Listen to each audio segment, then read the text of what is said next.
नमस्कार. आकाशवाणी औरंगाबाद केंद्राच्या बातमीपत्रात मी राजश्री पोहेकर आपलं स्वागत करते. ठळक बातम्या. राज्य मंत्रिमंडळाच्या बैठकीत शेतीपूरक विविध निर्णयांवर शिक्कामोर्तब. समृद्धी महामार्गासंदर्भात येत्या 12 जूनला औरंगाबाद इथं संघर्ष समितीची बैठक.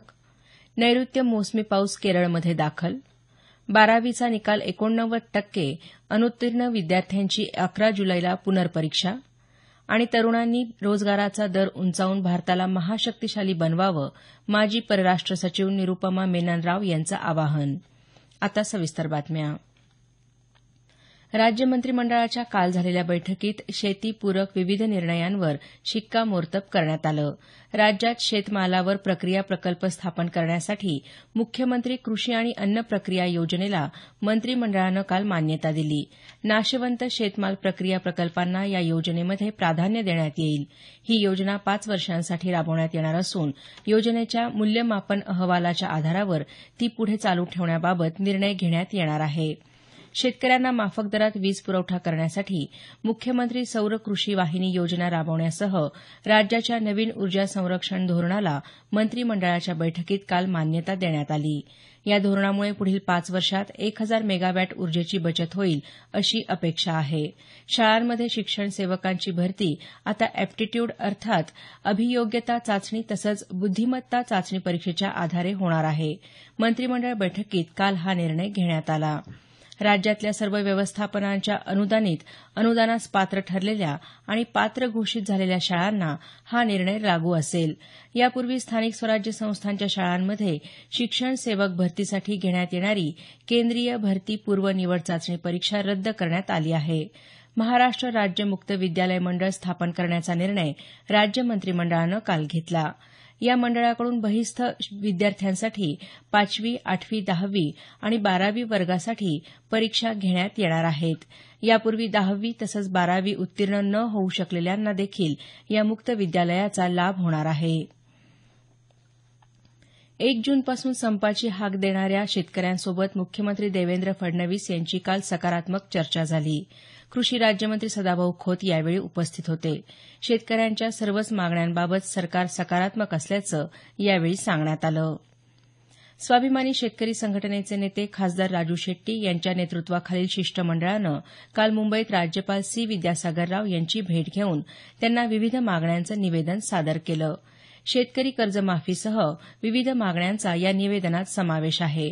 दरम्यान येत्या महिनाभरात शेतकरी कर्जमाफीचा निर्णय न घेतल्यास 1 जुलैपासून मुंबईसह राज्यभरात सर्व महानगरांचा दूध तसंच भाजीपाला पुरवठा रोखण्यात येईल असा इशारा शेट्टी यांनी दिला आहे. आत्मक्लेश यात्रेच्या समारोपप्रसंगी ते काल मुंबईत बोलत होते.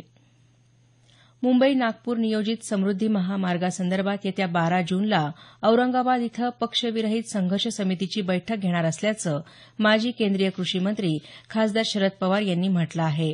यासंदर्भात काल मुंबईत प्रकल्प बाधित शेतकऱ्यांशी चर्चा केल्यानंतर ते पत्रकार परिषदेत बोलत होते. या बैठकीनंतर यासंदर्भात भूमिका ठरवली जाणार असल्याचं पवार यांनी सांगितलं. देशभरातल्या औषध विक्रेत्यांनी काल 1 दिवसाचा लाक्षणिक संप पाळला. ई पोर्टलच्या माध्यमातून औषधांची विक्री करणं आणि ऑनलाईन फार्मसी सुरू करण्याबाबत सरकारच्या प्रस्तावाविरोधात किरकोळ आणि घाऊक औषध विक्रेत्यांनी हा बंद पुकारला होता. या बंदला संमिश्र प्रतिसाद मिळाला. उस्मानाबाद जिल्ह्यातल्या दुकानदारांनी 100% दुकानं बंद ठेवली होती. औरंगाबाद, जालना, लातूर तसंच परभणी इथं आंदोलनकर्त्यांनी प्रशासनाला निवेदन सादर केलं. रुग्णांची गैरसोय टाळण्यासाठी काही दुकानातून औषध विक्री सुरू ठेवण्यात आली होती. जागतिक तंबाखू निषेध दिन आज पाळण्यात येत आहे. तंबाखू विकासाला धोका असं यंदाचं घोषवाक्य आहे. यानिमित्त सर्वत्र विविध जनजागृतीपर कार्यक्रमांचं आयोजन करण्यात आलं आहे. औरंगाबादच्या शासकीय दंत महाविद्यालय आणि रुग्णालयाच्या वतीनं आज सकाळी 10 वाजता औरंगाबाद रेल्वे स्थानक इथं जनजागृतीपर कार्यक्रम होणार आहे. नांदेड इथंही तंबाखू विरोधी व्याख्यानं, पथनाट्य तसंच प्रभात फेरींचं आयोजन करण्यात आलं आहे. नैऋत्य मोसमी पाऊस काल केरळमध्ये दाखल झाला. आज तामिळनाडू किनारपट्टीच्या भागातही पाऊस होण्याची शक्यता हवामान विभागानं वर्तवली आहे.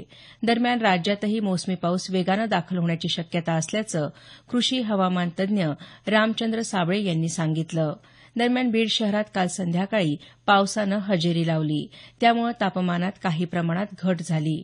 सोसाट्याच्या वाऱ्यासह आलेल्या या पावसात वीज वाहक तारा तुटल्यानं शहराच्या काही भागातला विद्युत पुरवठा विस्कळीत झाला होता. हे बातमीपत्र आकाशवाणी औरंगाबाद केंद्रावरून प्रसारित केलं जात आहे. आमचं हे बातमीपत्र newsonair.com या संकेतस्थळावरही उपलब्ध आहे. आकाशवाणी औरंगाबाद केंद्राची बातमीपत्र आता ट्विटर, फेसबुक आणि युट्यूबवरही उपलब्ध. अधिक बातम्या आणि ताज्या घडामोडी जाणून घेण्यासाठी AIRNews_ARNGBAD हे ट्विटर अकाउंट फॉलो करा आणि all India radio news Aurangabad हे फेसबुक पेज लाईक करा. माध्यमिक आणि उच्च माध्यमिक शिक्षण मंडळाच्या वतीनं फेब्रुवारी 2017 मध्ये घेण्यात आलेल्या 12वी परीक्षेत राज्यातून 89% विद्यार्थी उत्तीर्ण झाले आहेत.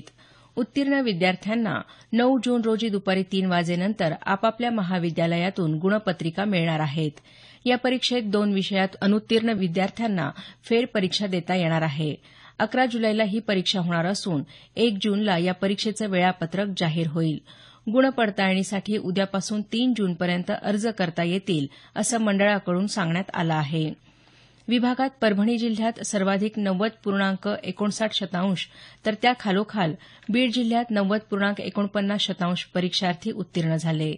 औरंगाबाद 89.76, हिंगोली 88.62 तर जालना जिल्ह्याचा निकाल 88.49% लागला आहे.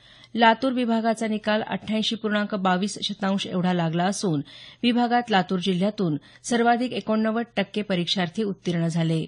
नांदेड 88.54% तर उस्मानाबाद जिल्ह्याचा 84.32% एवढा निकाल लागला. उस्मानाबाद जिल्ह्यात 8 शाळांचा निकाल 100% लागल्याचं आमच्या वार्ताहरानं कळवलं आहे. देशातल्या 35 कोटी तरुणांनी रोजगाराचा दर उंचावून भारताला महाशक्तिशाली बनवावं असं आवाहन माजी परराष्ट्र सचिव निरुपमा मेनन राव यांनी केलं आहे. डॉ. बाबासाहेब आंबेडकर मराठवाडा विद्यापीठाचा 57वा दीक्षांत समारंभ काल राव यांच्या उपस्थितीत झाला, त्यावेळी त्या बोलत होत्या. कुलगुरू डॉ. B.A. चोपडे अध्यक्षस्थानी होते. भारतरत्न डॉ. बाबासाहेब आंबेडकर यांनी मिलिंदची स्थापना केल्याचा गौरवपूर्ण उल्लेख करत राव यांनी या विद्यापीठाची माजी विद्यार्थी असल्याचा अभिमान असल्याचं नमूद केलं. यावेळी 450 संशोधक विद्यार्थ्यांसह विविध अभ्यासक्रमाच्या विद्यार्थ्यांना पदवी तसंच पदव्युत्तर पदवी प्रदान करण्यात आल्या. जालना जिल्ह्यातल्या डोंगरसेवली इथं मार्च 2008 मध्ये झालेल्या दंगलीतल्या 21 दोषींना काल जिल्हा सत्र न्यायालयानं शिक्षा सुनावली. या आरोपींपैकी एकास जन्मठेप, तिघांना 10 वर्ष आणि उर्वरित 17 जणांना 1 वर्ष कारावासाची शिक्षा सुनावण्यात आली आहे.